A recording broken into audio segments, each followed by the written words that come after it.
Don't even try to come from my ashy hands. These are the hands of a working woman. These are the hands of a working woman, okay?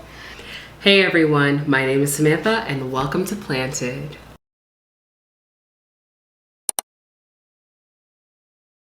So today I am going to be kicking off my first video with a propagation. But before I get into that, please be sure to follow me on all of my socials. They'll be in the description box below. And finally, don't forget to like this video and subscribe. So my name is Samantha and I am a plant enthusiast, I like to say. But truly, I am a big plant lover. I have over 98 plants and I'm hoping to have some more, but that doesn't even include some of the propagations that I have. So I'm really excited to go on this journey with you guys, showing off my plants, showing you all of my plant care tips, and also just how I like to style my home with my plants. So like I said again, for today, we are going to be focusing on propagation. So I figured this would be a really good idea to just kick off my first video. It's been some time because I used to be on YouTube, but it was very on and off since I was about like 13 or 14 years old. I've had many ups and downs with YouTube, but I decided to get back into it and see how it goes. Now that I have carved out some time, I'm hoping that I can be consistent. So once again, I just want to be clear. I'm just a plant enthusiast. I do not have a degree in botany or like plant biology or any of that stuff. My degree is actually in food.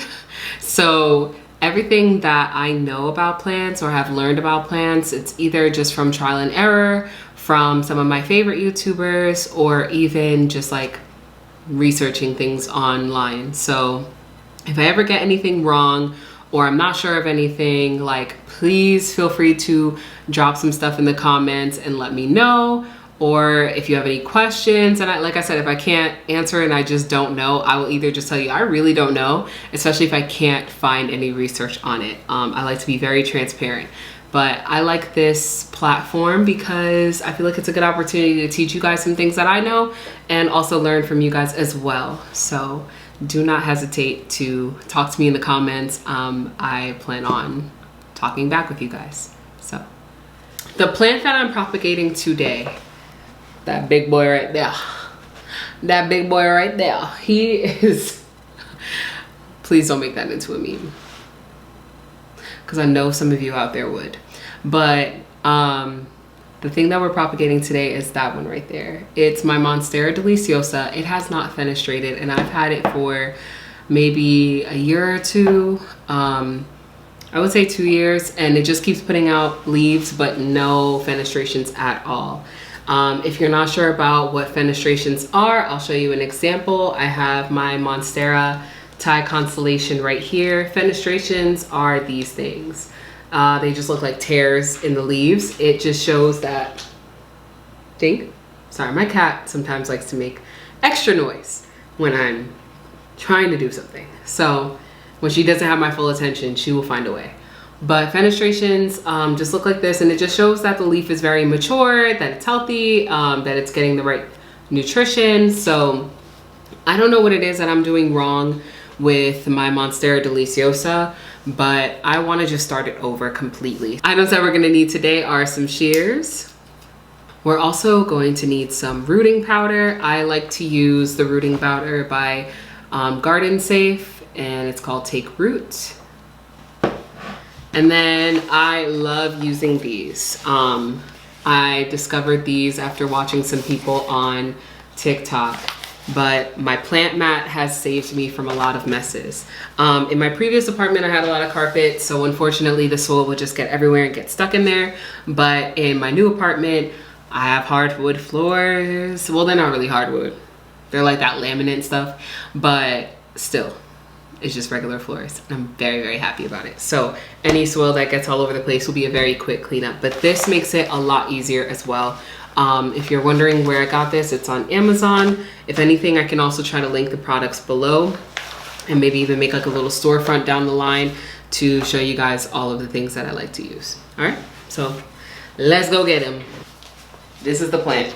It is just, it's huge and it's full of leaves, and a lot of the plant, not a lot of the plant, but on the plant there are a lot of like aerial roots and stuff. So I'm gonna just start cutting, but first I'm gonna change the camera angle so you guys can get a better look. All right, so let's get started. So this once again is a Monstera Deliciosa, and unfortunately it's just, I don't know if it's lacking nutrients or what it's lacking, but so many leaves, but just no fenestrations. So I am nervous because I don't take this lightly. So let's see how this goes. I'm going to start with smaller ones at the base and we'll go from there. Okay, so I'm going to start with the smallest one, and then I'm going to use that as an example to show you guys how I guide myself on where to cut. So I'm going to make a cut right here, about 3/4 of an inch-ish, so below the node. So here is the plant, right?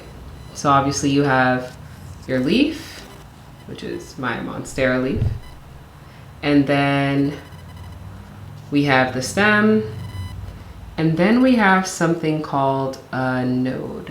So the node is essentially where the roots are going to grow from. And in this case, the node is here. So I cut below the node, and the reason why is because I want to have a little bit of room below the node for where the roots are going to grow. If you cut off that node, then the plant is not going to grow any roots. Some plants can grow roots from their stems, but in this case, the Monstera is not able to.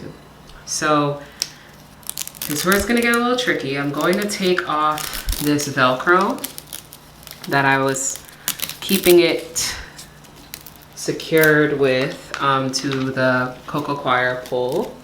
Some people call this a moss pole, but this is actually not a moss pole. It's a cocoa coir pole, meaning it is made from coconut husk. And I noticed that I'm not really crazy about this. While it is a little better for the environment, the cocoa coir pole, I don't know, I noticed that the aerial roots don't get stuck into the pole like I would like it to.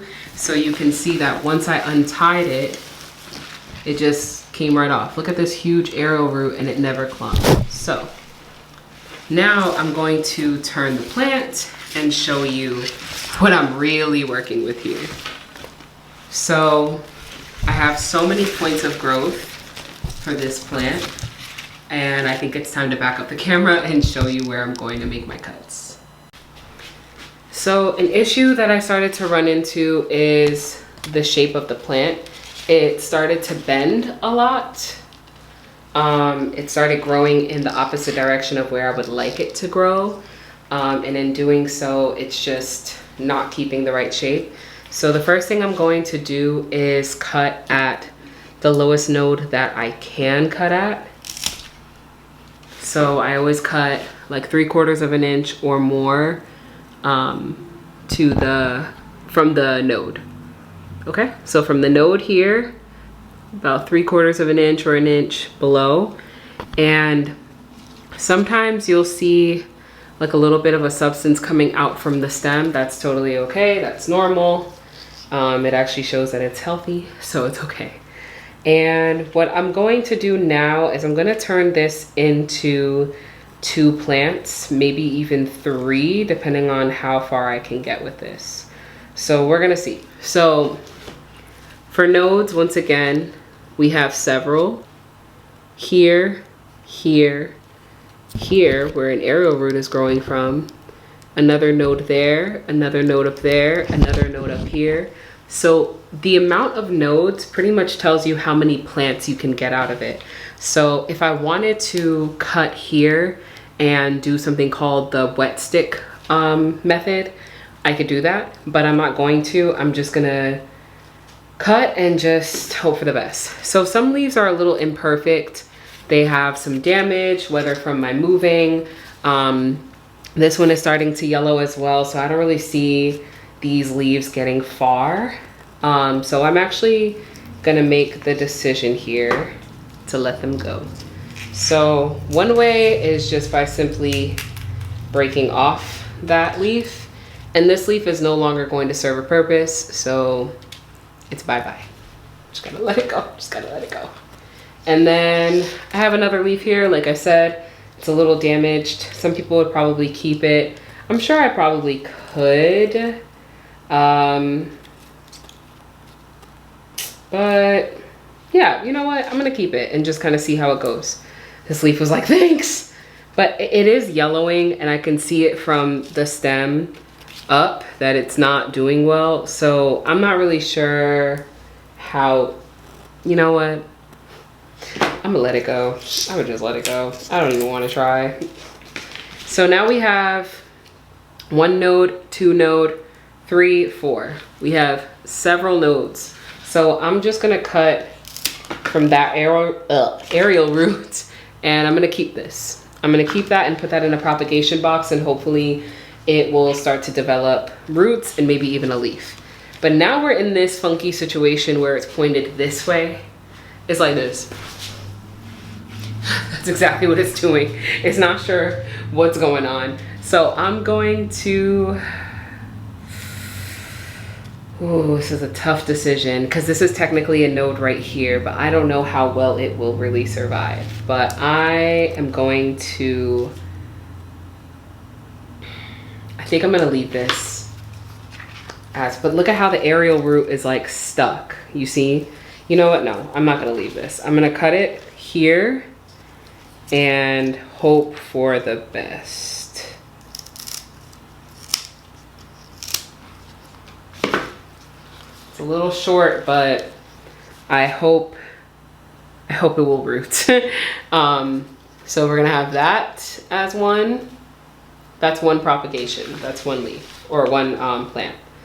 And then I have this funky looking one with a really long aerial root. So the aerial roots you don't need to keep. You can cut them to shorten them, and I'm gonna just do that here. You can see that I've cut it here before, and then it offshoots another one. So I'm just gonna cut it here just to save some space in the jar. Same with this one, where this aerial root is extremely long. Okay, the focusing on this needs to get better. Okay, anyway. The aerial root here is extremely long. So I'm hoping that it will, if I cut it, it will come back, but I'm sure it will. All right. And now we have the second one. So these were the funkiest ones and the hardest ones to do, and I just wanted to get that out the way. But now we're gonna get into the rest of the plants, and I'm just gonna speed up the video from here, and you can just see where I make my cuts. Also, shout out to my cat Dink in the background.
Okay, so I have made my cuts. So I have 1 plant, 2 plants, 3, 4, 5, 6, 7, 8, 9, and surprisingly 10.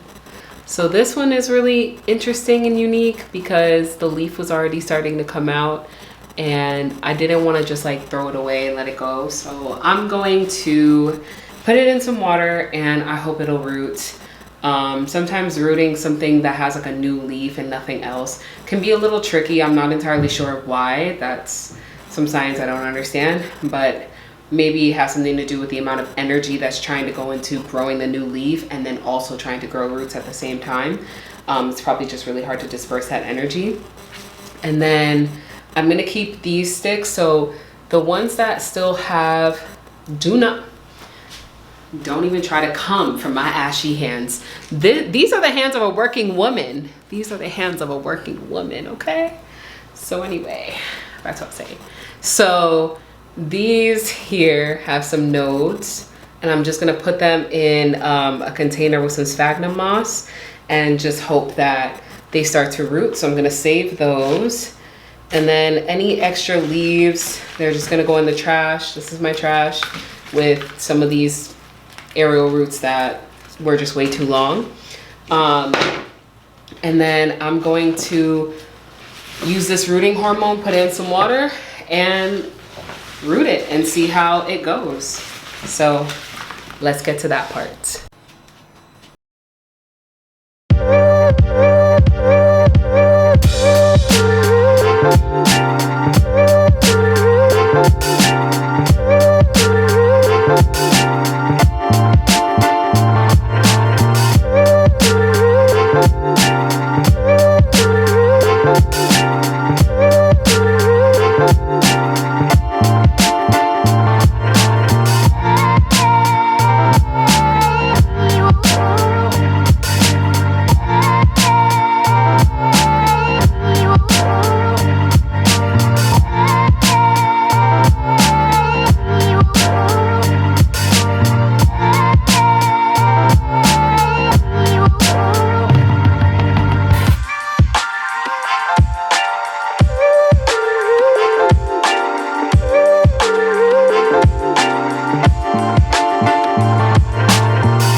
All done.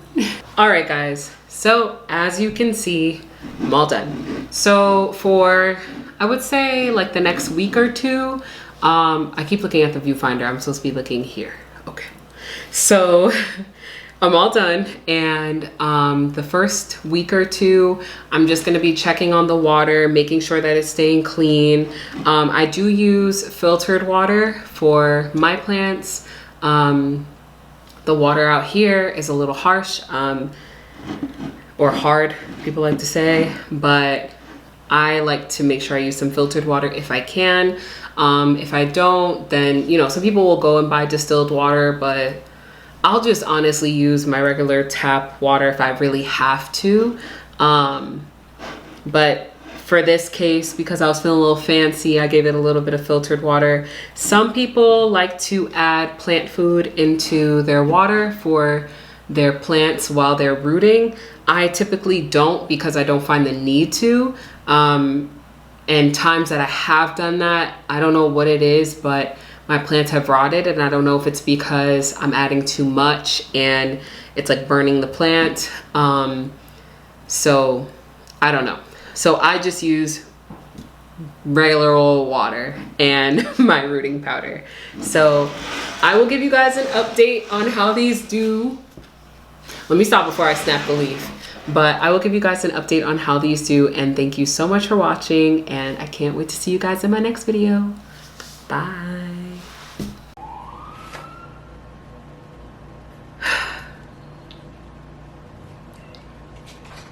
Dink, stop please. Dink. Dink. Dink. my mic.